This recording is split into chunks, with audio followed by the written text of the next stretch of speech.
Hello friends, good morning to everyone. Welcome to our channel Commerce Solution. So friends, as we have started our paper 1 that is unit number higher education system कि बहुत ही important और static portion unit है क्योंकि इस unit में समझने लायक कुछ भी नहीं है। और आज हम बहुत ही इंपॉर्टेंट 100% श्योर टॉपिक करने जा रहे हैं जो कि हमारा higher education body in India में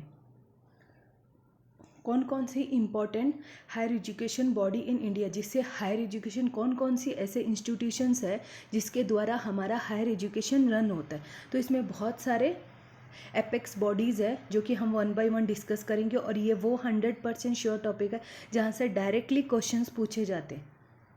सो फ्रेंड्स, लेक्चर स्टार्ट करने से पहले please subscribe my channel, like it, share it. जो भी नए हैं वो भी सब्सक्राइब करें, लाइक करें, शेयर करें, ज़्यादा से ज़्यादा इसे सब्सक्राइब करें, लाइक करें, बिकॉज शेयरिंग इज़ केयरिंग।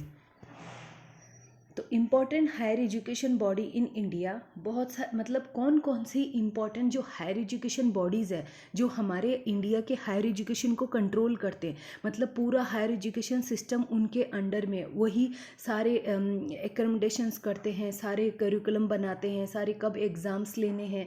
तो वो सारे एपेक्स बॉडी के बारे में हम वन बाय वन डिस्कस करेंगे। तो सबसे पहले है हमारे, और friends again I am saying this is the 100% sure topic जहाँ से आपको हायर एजुकेशन यूनिट में डायरेक्टली क्वेश्चंस पूछे जाते हैं। अब तक के जितने भी मैंने कंसेप्ट्स करवाए आपको, जितने भी मैंने टॉपिक्स करवाए हायर एजुकेशन के, वहाँ से डायरेक्टली आपको क्वेश्चंस पूछे जाएंगे। अगर आप पूरी यूनिट नहीं कवर कर पा रहे तो भी कोई बात नहीं है, लेकिन ये सारे अगर आपके पास बुक है KVS मदान की, तो आप डायरेक्टली वहाँ से आप स्टडी करो और कुछ नोट्स वगैरह स्टडी करो, तो आप डायरेक्टली यही सारे टॉपिक से डायरेक्ट क्वेश्चंस पूछे जाते हैं।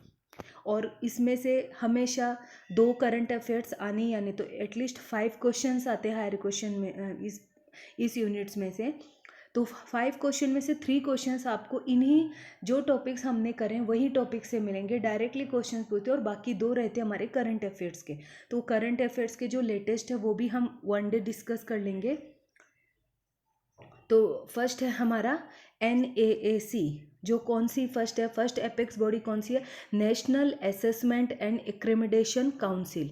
ये जो है नेशनल असेसमेंट मतलब असेसमेंट करना, फिर एक्रेडिटेशन करना, ये कौन सी है, जो national policy on education in 1986 में initiated the idea of quality assurance.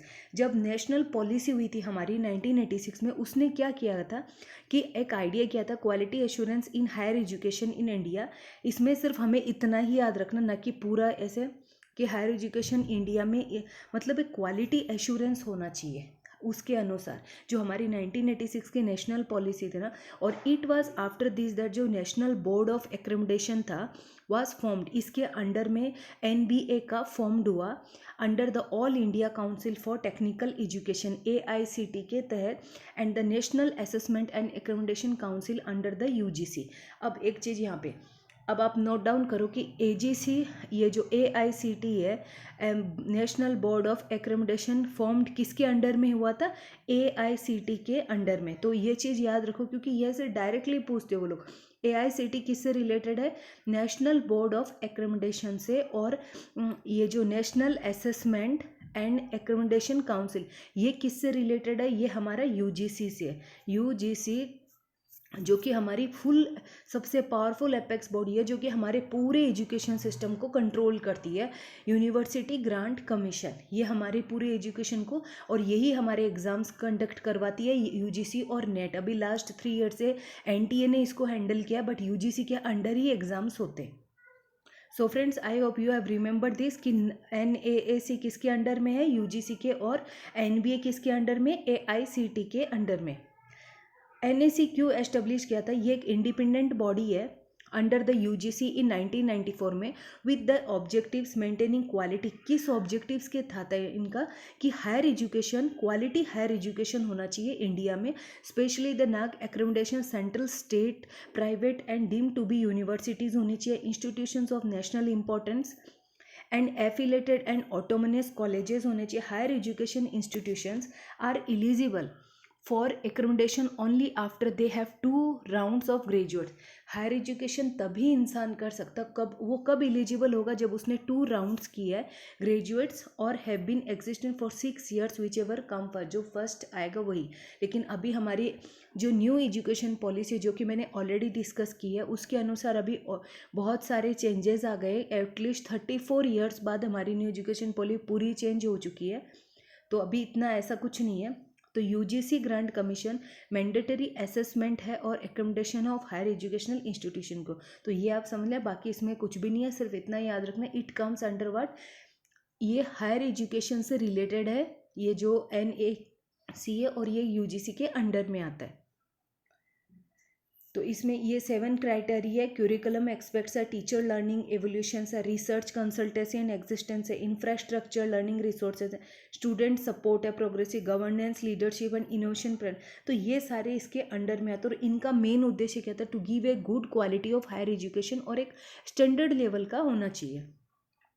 Next है हमारा national board of accreditation NBA. ये किसके अंडर आता है, AICT के technical university. The NBA was established किसके द्वारा, सिर्फ इतना ही याद रखना है, NBA किसके द्वारा एस्टेब्लिश्ड हुआ था, by the AICTE in 1994 with the purpose of evaluating technical programmes. ये किस प्रोग्राम से रिलेटेड है, नेशनल बोर्ड ऑफ एक्रेडिटेशन किस प्रोग्राम से रिलेटेड है, टेक्निकल प्रोग्राम, क्योंकि ये किसके अंडर आता है, AICTE, तो उसके अंडर ये आता है. तो ये किससे रिलेटेड होगा, हमारा टेक्निकल प्रोग्राम. बस इतना ही याद रखना है कि ये टेक्निकल एजुकेशन उसको बढ़ाने के लिए ये चीज़ें इसकी स्थापना की गई थी.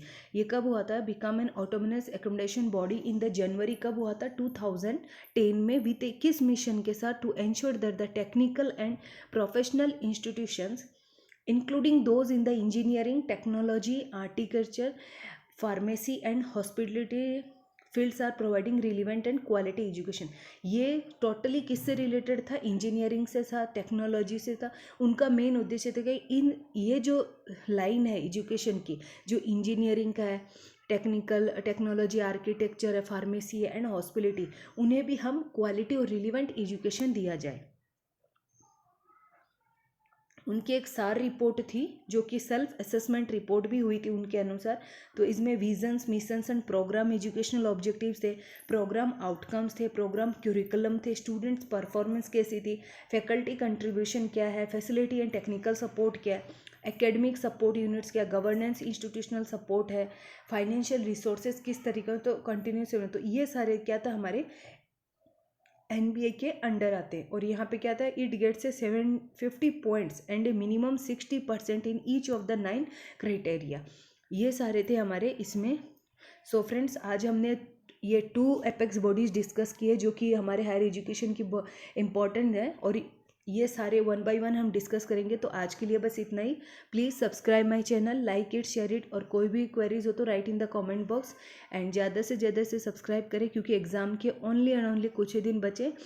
सो subscribe it, like it, because sharing is caring. Thank you. Bye bye.